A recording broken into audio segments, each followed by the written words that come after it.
Am I the jerk for asking my daughter to uphold her end of the deal? Honestly, I don't even feel that this situation needs to be on Reddit, but my daughter, husband, and many of my family members are calling me a jerk, and I'm really not sure anymore. For context, 4 years ago, when my daughter was 12, she desperately wanted a pool. She said that all of her friends had pools and she was the only one who didn't have one. Plus, she loved swimming. She insisted that she would use it daily in the summer. My husband and I could afford one, but as I'm sure some of you know, pools are very expensive, and neither of us really like swimming, so we wanted my daughter to understand the cost she was asking for. We made an agreement that we would install a pool, but that once she was old enough to start working, she would pay us back for half of it. She quickly agreed. Well, flash forward to now. She's 16 and just got her first job, and now she wants to save up for a prom dress she really likes. I reminded her of our agreement about the pool, and she no longer wants to uphold her end of the agreement. I insisted, threatening to take away phone and car privileges if she doesn't pay her father and I back. Now she won't speak to me. My husband is agreeing with her, saying that we can't have honestly expected a 12-year-old to keep her end of the agreement. For me, this isn't even about money though. It's about teaching my young daughter the right morals to live life with. I don't want her to think she can just go around making deals for her benefit and then just not uphold them. So, am I the jerk?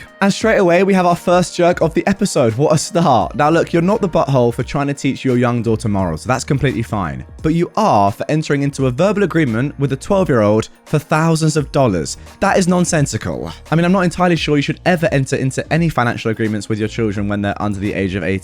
But the fact that you're going back 4 years and saying, no, you need to pay me for a pool that, let's be honest, we agreed to pay for is crazy. How can you expect a 12-year-old to even comprehend that at that age? Now, before we get into our next story, I am delighted to say that Raid Shadow Legends are back to sponsor another video. You've got a phone, right? Well, if you do, then you should be playing Raid Shadow Legends. And if you're not, then you're wasting time. Raid Shadow Legends has one of the deepest lores of any game I've ever come across. I find learning all about Raid's bosses and how they came to be very enjoyable, especially these super powerful ones like the Demon Lord and the Hydra. And that's not even mentioning the backstories of the nearly 700 unique champions Raid has to offer. Yet, even with all this content, the game is still constantly evolving. Any MMA fans out there, listen to this. This will blow your mind. Raid have released a legendary champion based off Ronda Rousey. That's right, the Ronda Rousey. You can get Ronda for free right now just by logging into Raid, whether you're a new or seasoned player. All you gotta do is log in and play Raid for 7 days from now until February 20th, and Ronda is yours. Click my link in the description or scan the QR code right here on screen. That will give you unique bonuses worth $30. We're talking a free epic champion, Vergis, 200k silver, 1 energy refill, 1 XP boost, and 1 ancient shard, so you can summon awesome champions as soon as you get into the game. All this treasure will be waiting for you right here. This is available for 30 days for new players only. Once you're in game, come and find me under the name Redditor YT. And if you're fast enough, you can even join my clan. Right, with that being said, let's get into our next story. Am I the jerk for responding to my father's request for a relationship with a detailed PowerPoint on why he will never be forgiven? If I'm the jerk here, I'll own it. I'm not sorry, but it would be good to know because the rest of my family thinks this went too far.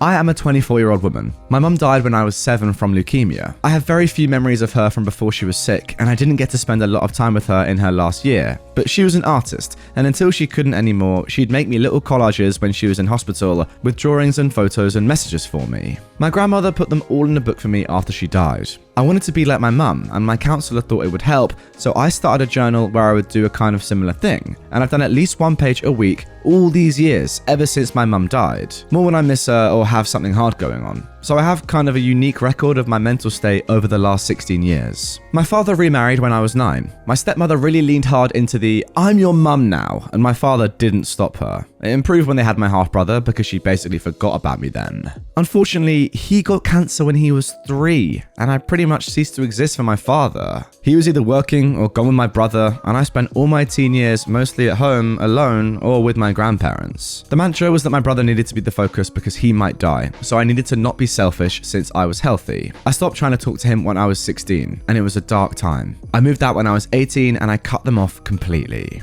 My grandparents let me know that my brother died a couple of years ago, but respected my desire to remain no contact with my father. He recently reached out to them because he wants to see me and talk. I went through my old journals and made him a PowerPoint with images of the entries where I talked about being frustrated and feeling abandoned and unwanted. Some with literal quotes of things my dad had said to me during arguments. Even the really dark stuff from when I was seriously depressed. Then I ended it with a photo of one of my mum's collages where she'd written, "Remember that your dad and I are always here for you." And I wrote, "You failed, go away," underneath. I felt like him being able to see it from my literal perspective would communicate why I don't want him back better than I could. Evidently it worked, but a little too well, because I've been bombarded by family telling me that it's understandable that I don't want to see him, but what I sent gutted him, and he's completely fallen apart after reading through it, and it was unnecessarily cruel. Now, maybe it was. I know my bar for that is kind of weird sometimes. So, am I the jerk? No, I'm sorry, but I think you're absolutely fine to do this, despite what your family is saying. It's understandable you don't want to see him. I think the whole point is you want him to really feel terrible about this because it's affected your life so badly. And up until this point, clearly, he's not realized this. So for him to be gutted is kind of what you're after. And look, I get it. It's clearly a very tough situation for him. You know, his previous wife dies of cancer. His son dies of cancer. Like, that is ridiculous. I'm not for one second saying it isn't. But you are also involved here. It's your mum, it's your brother. And of course, if your child has cancer, you have to prioritize them over your other child. I completely understand that. However, you don't just completely isolate your other child, right? They still exist. You still have to give them some attention, some care. There's no excuse there. Sorry. Am I the jerk for not attending my husband's celebration dinner due to the restaurant not having anything I could eat? My husband has been working really hard the last 2 years to advance at his company, and he finally got the promotion he's been after. I'm really proud of him. His parents are too, and wanted to take us all out to dinner to celebrate. My husband absolutely loves prime rib, and there's only one place in our area that serves it, so he picked that restaurant. The thing is, I'm not fond of steak. I'll eat it, but very rarely. I prefer chicken or fish. I looked at the menu before leaving, and right now they have a limited menu. The place had only 1 fish entree and 2 chicken entrees, and none of them sounded good for various reasons. I suggested that he pick someplace else so everyone can eat.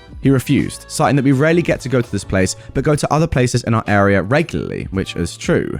But those places have lots of variety so everyone can eat. He suggested that I ask if they could prepare the fish or chicken without the marinades or sauces, but I don't want to be difficult for the kitchen staff. His next suggestion was that I order dessert while everyone else ate entrees, and then when we were done, he would take me where I wanted, so I could eat dinner while he and the kids ate desserts. So I opted to just not go, because I didn't want to sit there not eating and not having a good time while everyone else was. My husband asked me to go so he could celebrate with the people most important to him. I told him no again, and that he needed to get going before he was late. He did go, but he came back a little over an hour later with the kids, and they all had to-go boxes. He said he couldn't think of what to tell the kids about why I didn't go when they kept asking without lying or making me sound bad, so he just got an order for them to go and let the kids spend some time with their grandparents talking in the parking lots. I told him he should have stayed, but he said that I put him in a bad spot with the kids and that I knew he wanted everyone there and that I should have just gotten over my picky eating for one night. I maintained that if he really wanted us to all eat dinner as a family, then he should have picked a restaurant with a more accommodating menu. So, am I the jerk? Yes, you definitely are. The whole point of this entire event is that it's for your husband. And listen, I understand once again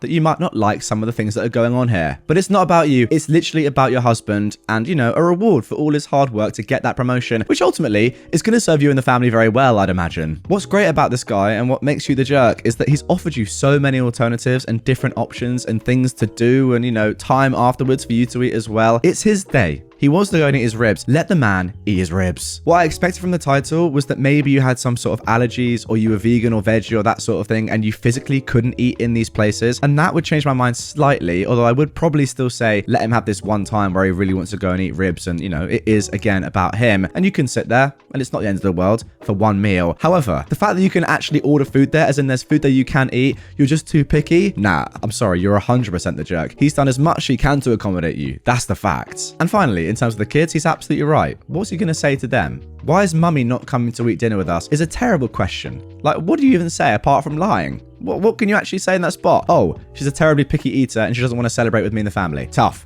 What do? Nothing. You are the jerk. Am I in the wrong for not disclosing I had plastic surgery to my boyfriend? I am a 26-year-old woman, and I've been dating my boyfriend, Max, who is 25, for 4 months. When I was 22, I had a nose job, as I broke my nose twice as a kid, and it left it with a large bump. Then, at 23, I had a breast augmentation that bumped me up 2 cup sizes. These were lifelong insecurities that I was bullied over, and it was really relieving to get them done. On to the present. I met Max through a friend, and things have been great. Last night, I was scrolling through my social media while on the sofa with him. I stopped on an old classmate's vacation photo, where she wore a bikini, and frankly had very obvious implants. She looks great, happy for her, but you can tell. Max glanced over at that moment and said, "Gross." I asked him what the deal was, and he said women who get implants or other surgeries are a huge turn-off to most guys, and how men prefer natural over 2 balloons and how insecure she looks. I couldn't help but laugh and said, "So you're turned off by me?" He got very confused and asked what I meant. I informed him I had procedures done before. He kept denying it, saying I was joking until I showed him old photos of me. He got quiet and left shortly after. I got a text saying I should have disclosed this on the first date, how I led him on and that he needs to reconsider things. It's the next day. I haven't heard anything and I'm bewildered.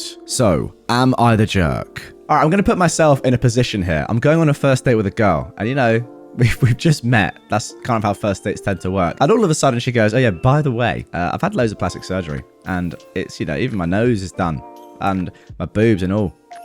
I'd be very confused as to why she was telling me all these things straight away when I first met her. All that to say, there's obviously no need to ever tell anyone, if you don't want to, about augmentation to your body. I mean, it is your body, literally. After 4 months, maybe you could say, maybe you don't have to, maybe it's just your decision. And maybe Max's reaction is extremely strange, because if you are judging somebody based on their looks or what they've done to their body in the past over who they are now and their personality, then you're very strange and you're not the sort of person that I'd want to be in a relationship with. Now, the good news about this post is that there are actually a couple of edits and the story has progressed a little bit further. Let's see what happens. Okay guys, I got a text from him a few minutes ago asking to meet up as he thinks he wants to continue the relationship and wants to talk things over. After all these comments and some thinking though, I've sent back something along the lines of, his reaction made me realize he's not the partner I'm looking for and that I've decided to not continue our relationship. Good for you, OP.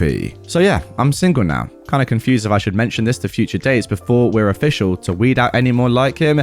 How do you even bring this up? Oh well, I like me. I'm content with my natural and unnatural parts, and I'll find someone who doesn't have huge hang-ups on plastic surgery. And then one more final edit. He finally replied to my text. I was hopeful we could start over on an honest beginning, but I guess only one of us is mature enough to look past each other's shortcomings in the relationship. I'm glad you revealed this about yourself before I got too involved. Goodbye. Good luck finding someone, because no real man would respect someone who can't even respect their own body. Wow, I was comfortable with my decision before, but now I'm extra comfortable. Blocked and bye. He never deserved this limited edition set. And there we go, ultimate vindication in one text message. You definitely dodged a red flag there. Fair play for getting out whilst you did. Now, as for your previous question about when should you reveal it, the answer is whenever you feel comfortable, right? You never actually have to. As I said before, definitely don't do it on the first date, like just for the sake of doing it, because that is weird. Like I would find that a little bit strange, to be honest. I wouldn't say that you have to do it, reveal it at any particular time, just whenever you feel like it. However, your point about saying it early enough to weed out people like Max is probably a fair one, because you can judge someone's reaction straight away. I only would say that it might come across as a little bit strange if you did it instantly, as I was saying. If you did it 10 minutes into a first date, I'd have no problem with it, but I would be a little bit like, okay, what's happened in the past for you to say that then and there? And I probably would ask that, and it would lead to an interesting conversation about Max. So yeah, run it. Do it. Whatever you feel comfortable with. The main point is, if you feel comfortable with yourself, then that's completely fine. And also, one final point. That point that Max has said about men not respecting women who change their bodies, what a load of absolute shit. Am I the jerk for calling my girlfriend selfish for not picking my kids up from school? I am a 36-year-old man, and I've been with my girlfriend, who is 32, for 2 years. I have 2 boys, a 13 and 9-year-old from my previous relationship. Their mum is not in the picture. I work full-time, and my girlfriend used to stay home and take care of everything else. I still help out here and there. Yet she would complain about the kids causing constant messes, not receiving proper discipline, accidents like breaking a vase, and the list goes on. She complained that she is more of a parent than I am, which is not true since I provide an income. Yet she decided she wanted to go back to work and started looking. She found a potential job and her interview was yesterday. I called her to remind her to pick the kids up from school since she's responsible for it, but she said she was about to start her interview and told me to go and get them. I was stunned. I told her I couldn't because I was at work. She said I could take a break, but I refused because this would have affected my job. I asked if she'd take 10 minutes to quickly go and pick them up, but she refused. We ended up getting into an argument and me telling her she should have figured something out beforehand. She blew up, saying that I'm the parent and that she was tired of being at my beck and call all the time. The kids ended up being picked up by my friend 40 minutes later, which made them upset. At home, I got into a huge argument with my girlfriend, calling her selfish for doing this to the kids and ditching them like that. She said that she had an important interview and that I, as the parents, could have figured something out instead of expecting her to drop what she was doing and pick the kids up. She called me a jerk and then went to stay with her mum. Alright, a couple of reasons first of all why you are definitely the jerk, even without the context of this event. First of all, your girlfriend stays home and takes care of everything else apart from the work. Now look, I get that in some relationships that happens, but I don't see how that makes you think that she has to help with everything all the time that is outside of your work in terms of the house and the kids. Secondly, the sentence, she complained that she is more of a parent than I am, which is not true since I provide an income, makes no sense to me. Providing an income doesn't make you more of a parent or less of a parent. It just means that you're providing, right? It's got nothing to do with actually being a parent. Like, surely parenting is different to providing money. I don't understand that, because you could get money from anywhere, right? If I never spoke to my children, yet I won the lottery and gave them £1 million, I would still be an awful parent despite giving them money. I don't see how that's making you a good parent. It's just providing an income. Now, the only way that I would say that you might not be the jerk in this one spot is, well, it depends on how much time she gave you before telling you when her interview was, and if she told you for that reason she couldn't go and pick up the kids. Because if that is your normal routine, she picks up the kids, you work, and she hasn't given you enough time to get someone else to do it or for you to be alerted and to sort something else out, then yeah, maybe in this one spot she could have done a little bit more. However, I kind of doubt that. I reckon that she did tell you, you're just not saying it, and that you had asked her to not prioritize her interview for a job that she really wants over your kids being picked up. I mean, someone else could have picked up your kids, as you showed in this story. Or you could have done it yourself for once. And ultimately, they are your children after all. So, she's got something that's very important for her future work and life coming up, but you're saying, no, go and collect my children as you always do anyway. Yeah, I'm not sure about that one. You are definitely the jerk. Am I the jerk because I'm forcing my parents to choose between two options they loathe?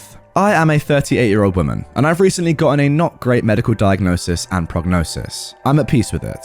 So, I've sat down with my husband and figured out my will. Obviously, he'll be receiving most of the estate. He has to take care of himself and our kids. He and I both have decent, if not spectacular careers, and he likes his work. My oldest brother is a gigantic D-bag. He's an addict, and my parents have wasted their lives trying to help him. They spent so much of their time and money on him, they had very little for my sister or myself. I don't hold this against them. I love my kids, and I can understand the urge to help them with their problems. The real issue is that my brother has abandoned my nieces with my parents. I tried to get custody of them, but I'm not a member of their church, and my parents cut me off when I left home to get a college education instead of staying home and helping them like a good daughter should. Their congregation helped them hire a lawyer to keep the girls away from me. But strangely enough, after the girls were out of my reach, they stopped getting any financial support. So, on my will, I am leaving my nieces money. Not for them to spend however they want. It is only to go to pay for their post-secondary education. If it isn't used for that, by the time they're 25, it will be donated to a charity that my parents hate. It advocates for women and reproductive rights. I sent my parents a copy of my will so they knew what was coming. They are the kind of people who would take out a loan counting on money from my death to bail them out. They're calling me a jerk for not giving them the money to take care of my nieces. They're complaining because they're going into debt taking care of the girls. I offered again to take custody with my husband. If I can have them for 2 years, I know I can get them on a path away from that church. My parents, though, won't relent, and are saying that they will challenge my will if I leave it like this. Good luck.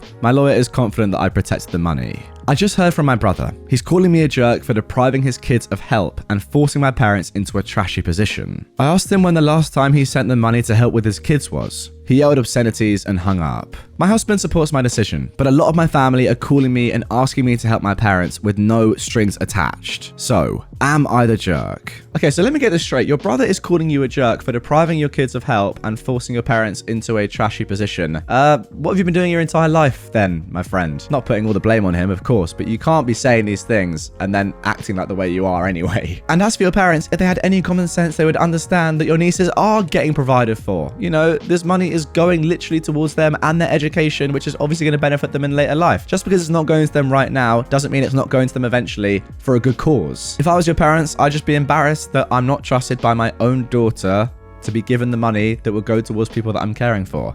It just proves that my own daughter doesn't rate me. And I wonder why. Oh, it's because maybe we don't have the best relationship, and it's as simple as that. Oh, and one last final point, it's your money. You can choose to do whatever you want with it, obviously. I don't think your parents should have any say, and the fact that you're even giving a good amount to your nieces is a very nice thing to do. Am I the jerk for telling a colleague their disability is not a free pass to be a butthole and getting them suspended? I am a 29-year-old man, and I started a new position at the beginning of November with a decent-sized law firm in my city. Things have been going great up until this week. The first 3 weeks I've been here, I've heard lots of horror stories around a member of the office we will call Jane. I've heard that the last 2 people that took this position were basically bullied out of the post by Jane, and that anybody who makes any complaints to HR basically gets told to put up and shut up for 2 reasons. Firstly, Jane, despite not being the most popular person in the office, is very good at what she does, to the point that the company sees her as invaluable. And secondly, Jane is a wheelchair user, and is apparently very quick to throw the discrimination card around as soon as something doesn't go her way. Another key point to this tale is that I use a stoma bag, and have done since I was a baby. Anyway, this week is the first week I've interacted with Jane, as she was on annual leave for my first 3 weeks with the company. I was using the disabled bathroom to empty my bag when I started hearing a loud banging on the door. I said one moment and opened the door to a lady in a wheelchair, the infamous Jane. I was berated for about 5 minutes. Things such as, "Why is a healthy young man using a disabled bathroom? You should be ashamed," etc., drawing the attention of everyone in the nearby vicinity before she even let me speak. I eventually got a word in, reminded her that not all disabilities are blatantly obvious, and lifted my shirt up to show her my bag. She went bright red and I got on with my day. The next day, I go to use the disabled bathroom to find a poster on the door saying, "Wheelchair users only." I didn't make a huge fuss, but happened to mention to the colleague across the table from me, "Have you seen Jane's latest stunt?"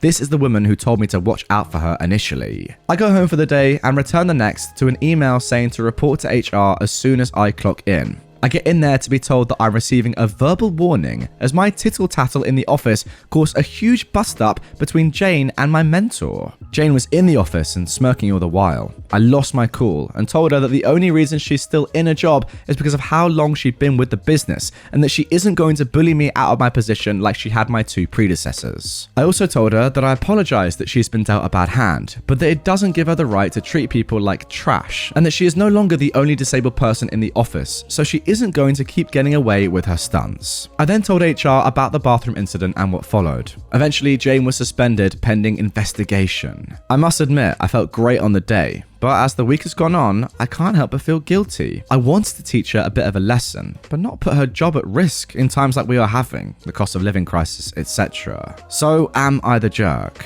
And before I even comment on that, here is an update. So, nothing official has happened, but I had a chat with HR strictly off the record. Jane was suspended as we had off-site visitors in on the day, meaning that her sign could have been deemed as bringing the company into disrepute, which is classed as gross misconduct. I said off the record that I'd be happy to drop the complaint, as to be honest, I don't really want to play the office politics, and I'm already over what was said. I also harbour no ill will towards the company, as they've been fantastic with me, and I can't blame an entire company for the unauthorized actions of one person. However, it's being taken out of my hands, as the venue director is getting involved, which strikes me as a bad sign for Jane. For those interested, they expunged my warning, so I have a clean slate again. Whilst nobody is openly celebrating Jane's departure, as it would be a bit classless, there certainly seems to be a better atmosphere around the office, so I guess that's a positive. Yeah, sounds to me like she's just a pretty bad egg and somebody that everyone doesn't really like in the office, but has to just deal with and put up with because she's been with the company for a long time and is probably decent at her job. But in reality, everyone would be more happy, as it seems here, if she just wasn't there. A lot of the time, you're going to get that, aren't you? You're going to get people that are good at their job, but just bring the entire morale of the team and the company down. So do you really want them there just because they're okay at their job and, get good results, but make everyone else feel sad and, bully people like Jane is doing in this story and has done 2 times before to your predecessors? I don't think so, OP. And therefore, that's just one of the reasons why you're not a butthole. Secondly, you're definitely not the jerk for standing up to a bully, whether that be anywhere. Doesn't have to be in the office, doesn't have to be Jane. You're standing up to someone who's picking on you. You're definitely not in the wrong for that. And finally, the fact that she has herself put on the disabled toilet door, "Wheelchair users only." Yes, she should be suspended for that. And that is not your fault that she's done that. I mean, firstly, she's stupid off the bat for thinking that all disabilities are visible.